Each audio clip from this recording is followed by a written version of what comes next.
At hello, good afternoon mga ka-adventure. It's me, Francie. Welcome sa ating channel, Francie Adventure. At ngayong araw ay Sunday, April 5, 2026. Time check, it's now around 5 PM na, no? At nandito tayo ngayon kasalukuyan sa may Malolos, dito sa may bagong munisipyo. At ang vlog natin ngayon, bibigyan ko lang kayo ng mga update dito sa mismong Kapitolyo ng Malolos, Bulacan. At nandito tayo ngayon nagumpisa sa may mismong munisipyo. Yan, yung bagong munisipyo. At meron din akong ipapakita sa inyo dito ng mga ibang update na pati yung tulay dito sa may crossing. Yun ang isa rin sa ipapakita natin sa inyo, no? At bibigyan ko rin kayo ng mga ibang update dito sa pinaka-Kapitolyo. Dito pala sa munisipyo pala. Yan. Iikot ko kayo. At ngayon ay magandang pagkakataon dahil maraming tao ngayon dito na nagsisipag-jogging, walking. Ayan, dito, ito yung pinaka-plaza sa harap ng munisipyo. At dito, kita nyo, ito na yung bagong rito. Merong basketball court, merong tennis court, yun, badminton court. Dalawang full size na basketball court ang meron dito. At dito sa kaliwa, makikita ninyo itong Malolos Sports Convention Center. Yan, sarado ngayon kasi linggo. Dito pag magpa-park kayo, dito yung parking ng motorcycle. Kasi dito yung yan, yung pinaka food court. Tara, dito tayo. Ito yung pinaka plaza, Ayan. Yan yung pinaka plaza. Iikot lang natin, pasok tayo rito. Pakikita ko lang din sa inyo yung mga pagbabago rito sa mismong harapan ng dito sa plaza. Ayan ang itsura dito. Alas 5 pa lang, maaga pa. Kaya wala pang masyadong mga tao. Pero mamayang gabi marami na rito. Tara, ikot ko pa kayo. Ang Malolos, Bulacan ay kilala bilang duyan ng unang republika ng Pilipinas at isang makasaysayang lungsod kung saan itinatag ang Kongreso ng Malolos noong 1898 at ang unang republika sa ilalim ni Emilio Aguinaldo sa simbahan ng Baraswain Church noong 1899. Nagsimula ito bilang isang enkomienda noong taong 1571 at opisyal na naging bayan noong taong 1580 na naging sentro ng kalakalan at himagsikan laban sa Espanya. Narating ng mga Kastila ang Malolos noong November 14, 1571. Ang pangalang Malolos ay ipinaniniwalaang nagmula sa salitang Tagalog na paluslos o pababa na tumutukoy sa agos ng ilog na naging Malolos sa bigkas ng mga Kastila. Opisyal itong itinatag bilang bayan noong June 11, 1580. Noong ika-17 hanggang ika-19 na siglo, ang Malolos ay naging maunlad na sentro ng komersyo na pinamumunuan ng mga prominenteng pamilyang Pilipino, Kastila at Chino. Ang Malolos ay naging kabisera ng lalawigan ng Bulacan at naging ganap na lungsod noong taong 2002. Dito tayo dadaan sa likod. Tingnan natin kung makakatawid tayo rito doon sa kabila. Every weekend talagang napakaraming pumapasyal dito. Dahil ito na ang isa sa mga sikat na pasyalan dito sa Malolos, Bulacan. Maraming parking area dito. Dito sa may bandang unahan natin, sa may kanan, ito na yung mga dito, market.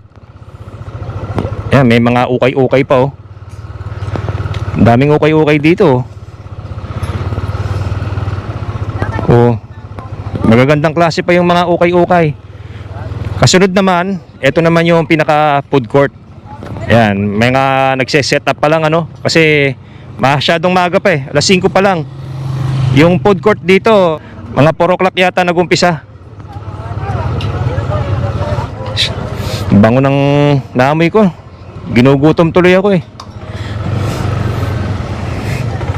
Tara, diretso pa tayo. Yan, yung iba mga ngayon pa lang nagse-set up. Marami na rin mga kumakain. Ayan Dito katulad dito, unlimited rice, tsaka gravy, japay, chicken pops. Ito naman sanju. Tapos dito naman favorite natin, coffee. Ito yung pinaka-latest dito mga ka-adventure. Yung pinaka-playground. May ano dito skateboard area. Tara, papasyal ko pa kayo. Pakikita ko sa inyo. Pwede nyo dalhin dito yung mga anak ninyo. Kung gusto nyo rin mga mag-practice, kung marunong kayong mag-skateboarding, ayan ito na yung pinaka-skateboarding area dito. Ayan, may mga nagte-training na mga bata. Diba? Ito yung maganda rito Talagang tinutukan ng pahamala ng Malolos ang public service para merong mapapasyalan dito sa Malolos, Bulacan. Ayan, malapad pala Ang laki lawak. Ewan ko lang dito kung ano yung ano pa rito. Pinaplano pa. May malaking lote pa Ayos tong nagawa rito kasi yung mga kabataan talagang magkakaroon ng recreational area dito sa lungsod ng Malolos. Ito pa yung rito, mga nagse-set up pa diba? Yun, meron pang inihaw na dalag. Ito, favorite ng OBR ko yan. Kaya kapag wala kayong gagawin at malapit lang kayo dito sa Malolos, pwede kayong pumasyal. Yan ang doon meron pang takoyaki, mga grill barbecue. Ang dami na. Sisipag na sila. Ginugutom lalo ako At pinapakita ko lang sa inyo dito para mabigyan ko kayo ng update dito sa pinaka-kapitolyo sa mismong bayan, is pinaka-sentro.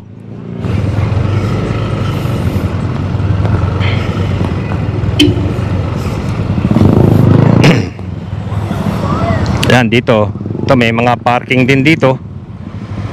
Ayan. Dito naman, pakikita ko sa inyo, ito yung pinaka rito, yung stadium.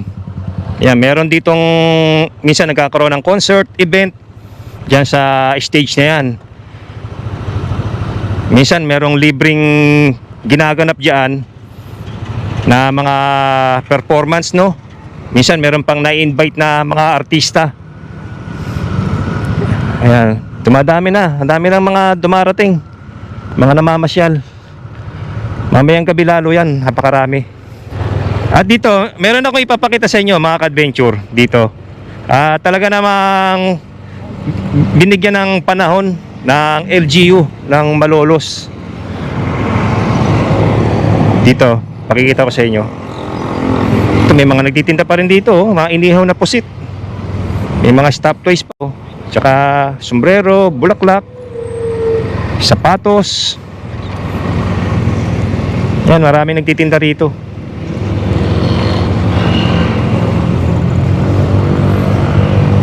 At ito dito yung ipakikita ko sa inyo mga ka-adventure. Ito, kung alam nyo ito yung pinaka-arko, yung lumang arko. Pag pumasok kayo ng Malolos, Bulacan, kapag galing kayo ng Giginto. Ayan, ito yung magandang ginawa rito ng ng LGU rito sa Malolos, Bulacan.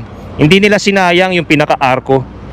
Kasi kung makikita ninyo, pag pumasok kayo, bago na yung arko ng Malolos. At dito nila nilagay yung lumang arko. Ginawa nila talagang pinaka-display.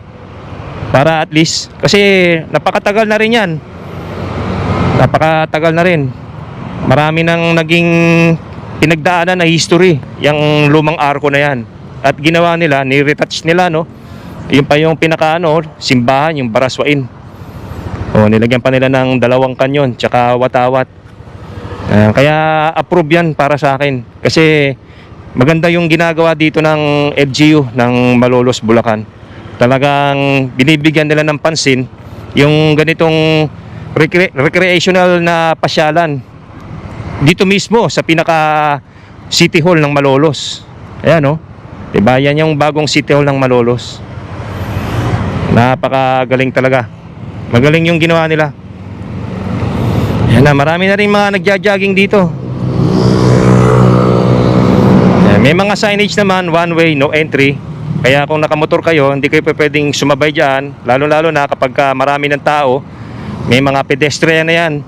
Kaya minsan meron din mga nagbabantay dyan na mga patrol.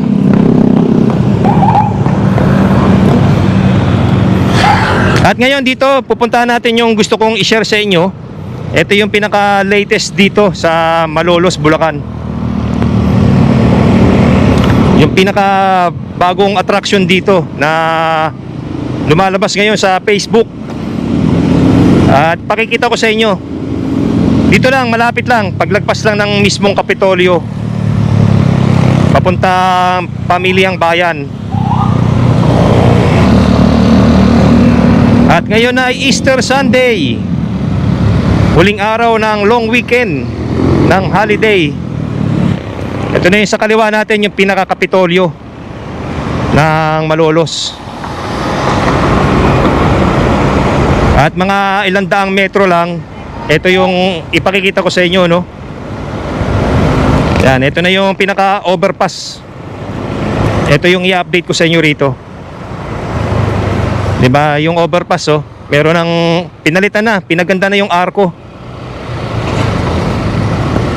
Ayan. Ito na. Oh, 'di ba? Ito yung latest development dito ngayon. Tung tulay, yung pinakailalim, dinevelop nilang maging ano, parang pasyalan na rin. Ayan, dito. Hindi pa man din to fully finish. Unti-unti pa rin nilang ginagawa. Ayan, meron na mga ilaw, mga pailaw sa sidewalk. Ayan, bagong pintura nga lang ito. Tapos doon, naglagay sila ng island doon. Nilagyan nila ng halaman. May mga bagong kabit na post lamp sa gilid ng poste ng tulay. Oh, kaya dito, meron ng mapapasyalan dito sa gabi. Maliwanag na rito. Mga pailaw na dyan. Oh, dito. Oh, yun, meron pa rito, oh. Hindi pa pala tapos. At ganoon din doon sa kabila. Yan, dito sa kanan, ito na yung papuntang Baraswain Church, tsaka sa pinakabayan. Ganito naman dito sa kabilang side. Yan, halos matatapos na rin pala eh. Konting retouch na lang ang kailangan, tsaka mga halaman. Ayan, oh. Pati yung flooring, pininturahan nila. Maganda yan. Maganda itong naisipan ng LGUs ng Malolos, Bulacan. Kasi unang-una, kapag araw ng Kagitingan, yung Independence Day, dito dumadaan yung mga panauhin papunta doon sa Baraswain Church para ganapin yung Independence Day natin, tuwing June 12. Pakikita ko pa sa inyo dito. Ito, sa ilalim. Ayan yung itsura dito sa ilalim. Oh, mas malapad pala rito. Mas malawak rito. Sana magkaroon dyan ng camera para pagkagabi ay magkaroon ng security, para sa mga nagnanais na pumasyal dyan. Mga konting retouch na lang naman yan at magagawa na yan, matatapos na. Ang ganda na, oh. Maganda na ngayon pag dadaan ka rito. At bago natin tapusin yung short video natin, short vlog, dito tayo pupunta sa simbahan.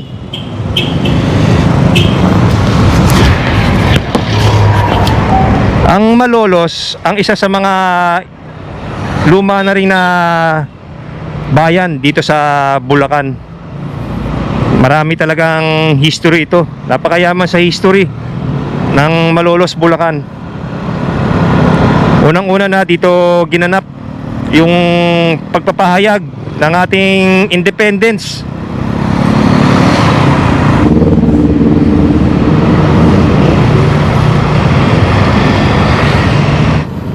Ayan, nandito na tayo sa Baraswain Church. At ito, ito yung mga pagbabago rito. Kung mapapansin ninyo, naglagay na rin sila dito ng mga lamp posts. Ayan, mga decorative na lamp posts. At yan mga ka-adventure, nandito tayo ngayon sa may harapan mismo ng simbahan ng Baraswain Church, At ito yung mga bago dito, yung pinaka-update ko sa inyo. Naglagay na sila rito ng mga poste. Yan, mga decorative na poste. Parang may bell pa nga, oh. Ayan. Ngayon ay araw ng linggo. May maraming taong nagsisimba ngayon dito. Kaya marami ko yung sasakyan na nakikita dito, naka-parking. Ito yung pinaka main gate. At ano na, puno na ang parking. Ayan, mga naka-parking yan. Puro mga nagsisimba. Oh. Yan ang itsura dito ngayon. Tara, pakikita ko sa inyo yung pinaka-update dito sa Baraswain Church. Ayan. Maraming sasakyan dito sa loob do. Ayan, lahat yan, puro paid parking yan. Ating natutunayan ang pangangaral ni Pedro Apostol tungkol sa Panginoong muli na buhay. Ang salita ng Diyos mula sa mga gawa ng Apostol. Noong mga araw na iyon, nagsalita si Pedro. Alam ninyo ang nangyari sa buong Judea na nagsimula sa Galilea nang mangaral si Juan tungkol sa binyan. Ang sinabi ko ay tungkol kay Jesus na taga-Nazareth. Ipinagkaloob sa kanya ng Diyos ang Espiritu at ang kapangyarihan bilang katunayan na siya nga ang hinirang. Sapagkat sumasa kanya ang Diyos ng kabutihan at nagpapagaling sa lahat ng saksi kami sa lahat ng ginawa niya sa lupa. At ayan, mga ka-adventure, nakabisita na rin tayo sa simbahan ng Diyos. At ito rin yung pinaka-latest update na ma-share ko sa inyo ngayon, ano, dito sa may Malolos, Bulacan, at pati doon sa mismong bayan, doon sa Kapitolyo ng Malolos, doon sa may plaza. At gusto ko rin palang i-shoutout si brother, si Makulit, na laging nanonood ng ating channel, ano. Maraming salamat. Shoutout sa iyo, brother Makulit. Yan, ipa-flash ko sa screen yung kanyang comment. Shoutout din ulit kay brother Bernard Bibar. At shoutout din sa mga tiga JB Warehouse, especially kina Jake tsaka kay Dindo. Yan, shoutout sa inyo. At shoutout din kay Braille Angelo Sena. Tama ba? Pa-shoutout po kami yung mga bata na nakita sa drone. Ayun.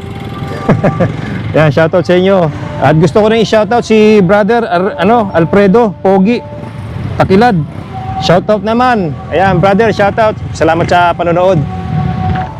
At yan nga pala, no, meron pala tayong suot na bagong sombrero. Kung magustuhan ninyo, maganda to. Drip on. Kaya lalagay ko sa pinaka-description tsaka sa link yung tag items nito kung magustuhan ninyo. Yan, high quality. Yan, kung magustuhan nyo, order lang kayo. Makakatulong yan sa ating channel. Maraming salamat po. At maraming salamat sa pagsama dito sa ating short update dito sa harap ng simbahan ng Baraswain Church. At sana meron ako naibigay na importanteng impormasyon at nakatulong sa inyo. Maraming salamat. Always remember, ride safe, stay safe. At paki-like naman din. Kung bago lang din kayo sa ating channel, please don't forget to subscribe. Maraming salamat po. See you in our next adventure. Francie Adventure signing out.